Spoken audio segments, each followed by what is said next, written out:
in the course of this discourse. First of all, there was a clear collaboration between the Kenyan government and Nigerian government. I'm happy now that they are denying the fact that Nnamdi Kanu was arrested in their place and also handed over to Nigerian government. But I can assure you that by the time we finish with them at the international court, they will never remain the same. What's important at this stage, and I've already made known to the world, is that he was arrested at the airport on the 19th day of June 2021. And he was taken to an unknown residence. That is a fact. He wasn't taken to a custody, and they recognized the official custody of the police over there. He was taken to an unknown residence where he was subjected to inhuman treatment. Nnamdi Kanu was tortured, maltreated, and beaten, mercilessly beaten. So these are facts within our knowledge, confirmed by him to us. So after spending 8 days in their custody, illegal custody, they now beckoned on the Nigerian counterpart to come for him. And by the time they came, Nnamdi Kanu was apparently unconscious at the point they came to pick him. He was unconscious. He was near lifeless at the time they were back taking him to Nigeria. So, and consequently they brought him here. So now, to tell you the level of their conspiracy and the desperation to get him jailed at all costs by enemies. They brought him here on a Sunday, and the federal government is fully aware that I'm the lead counsel to Nnamdi Kanu, and there's a charge against him before the court, which has been subsisting has been going on, because after invasion of his premises on the 14th of September 2017 by the Nigerian military and soldiers, who killed over 28 persons in his house, and by act of providence he was narrowly escaped. We filed an application before the court for an inquest into what transpired in his house on the 17th of September 2017, for court to inquire as to what happened in his house, what led to his disappearance. And we are still in this process, because that is fundamental. This is a person that has expressed to the world that he is ready to come for his trial on October 14th, 2017. He wasn't planning to leave the country. He wasn't planning to run away from the trial. He was ready to come for the trial on October 14th. The matter was stated for commencement of trial. Then on September 17th, his house was invaded. So to tell you that the government was not ready at the time to prosecute him, because they have no evidence to establish even the charge preferred against him to even date. So they went after his life. Now it's compelling on the part of the court to inquire what happened to this person I granted bail, what led to his disappearance.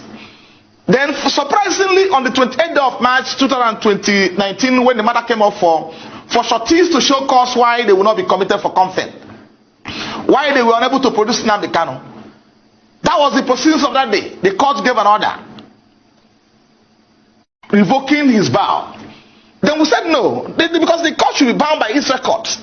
We said no, and we filed an application to get that vacated.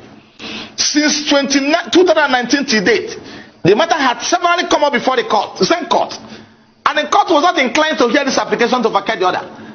And the worst is that the federal government has not filed any response to this application before the court. They not filed a response in counter to application to get that order vacated. They were not interested.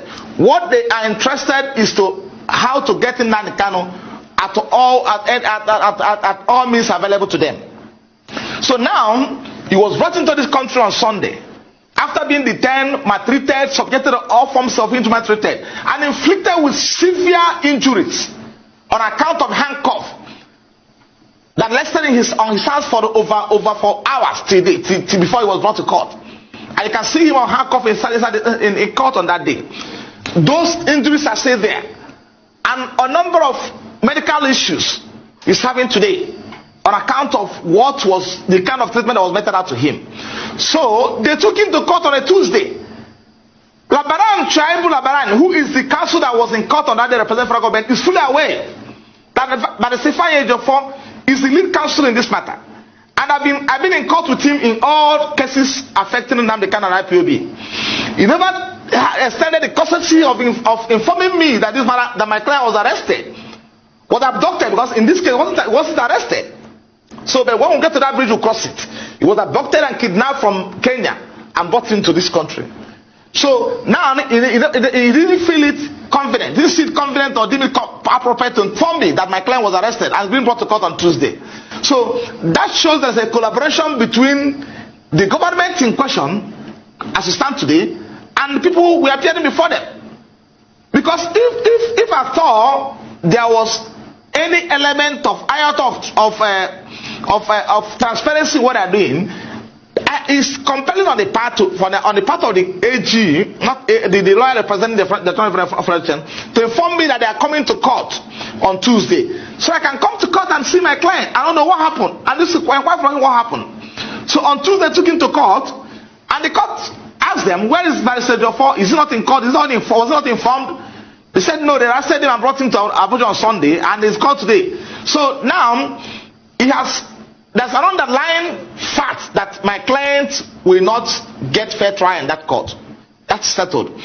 The issue of fair trial has been taken away by this collaboration. But we keep on watching. We are going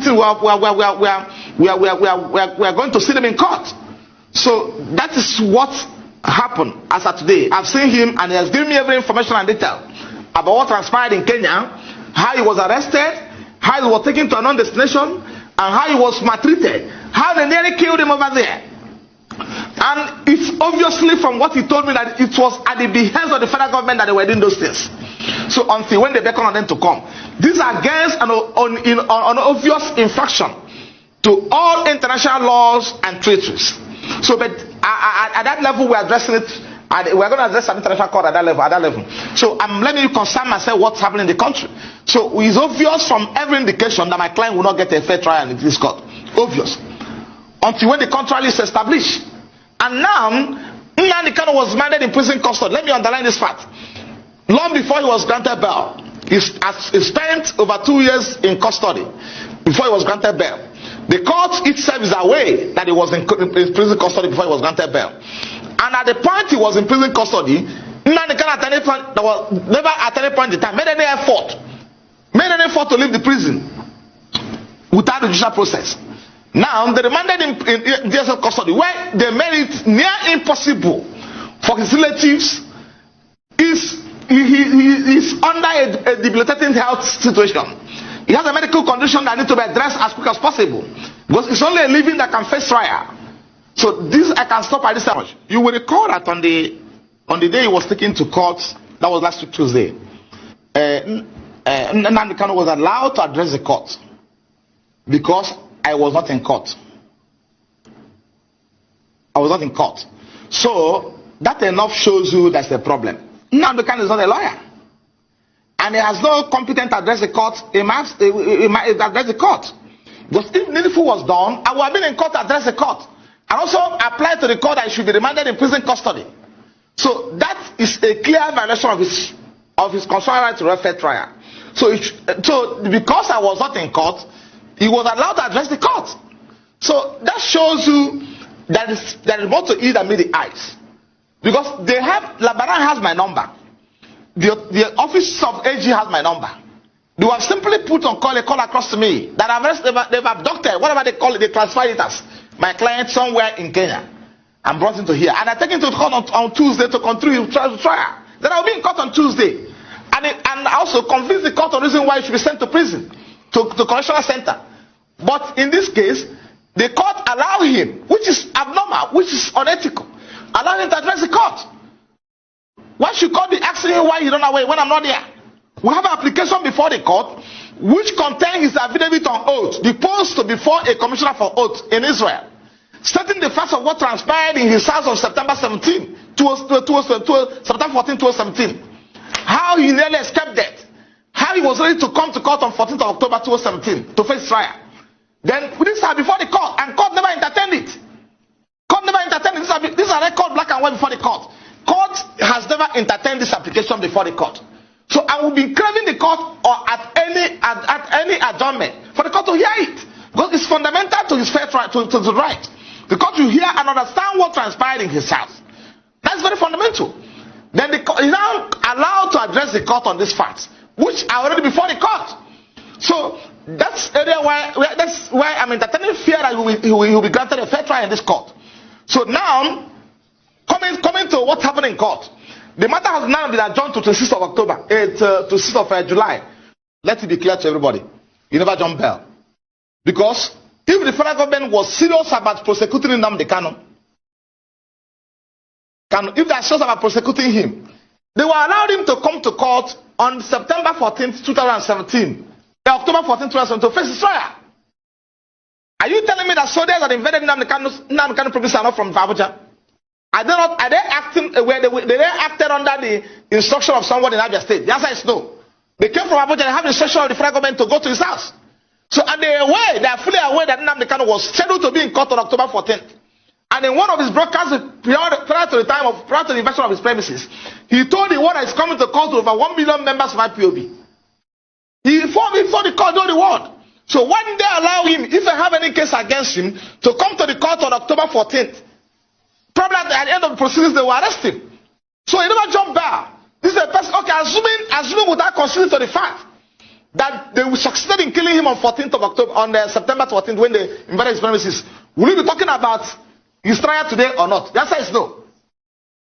Because it's only a living that can face trial, and nothing more. If he was abducted, they succeeded in abducting him on that day they invaded his premises and killed over 28 persons, civilians or uncivilians, then we shouldn't be talking about what they're saying today. So, but by act of providence, he will never escape being killed. So these are people who are fully aware that he was scheduled to be in court on October 14th for his trial. And in Abuja here. So why can't you wait for him to come to court if you have any case against him? So, and we have supplied the court this fact. We have supplied the court circumstance that led to his disappearance from court. We have informed the court and convincingly that Kanu was ready to start his trial. But for the fact that his life is under threat. So the court is under compelling obligation to listen to the applications before him. Let me say this to you, because it's important for us to inform you appropriately.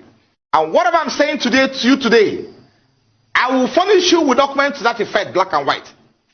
Before the date slated for his trial, the federal government, acting through the Attorney General of Federation, filed an application to vacate his bail, to vacate his bail, right?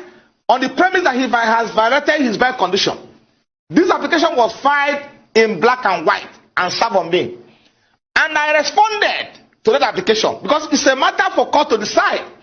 We cannot at this stage, at that point in time, or probably during that period, determine when Nnamdi Kanu violates his bail condition or not. And also, I want you to appreciate the fact that I had also filed an application to validate their bail condition before they file their own. So this is a pending application before the court. The court to hear my application to validate his bail condition, hear the one filed by the federal government that he has violated the bail condition, and also hear the one I filed in reply to what the federal government filed, stating that Nnamdi Kanu never violated his bail condition. So they're supposed to hear those applications. The court is under a duty to hear those applications and make decisions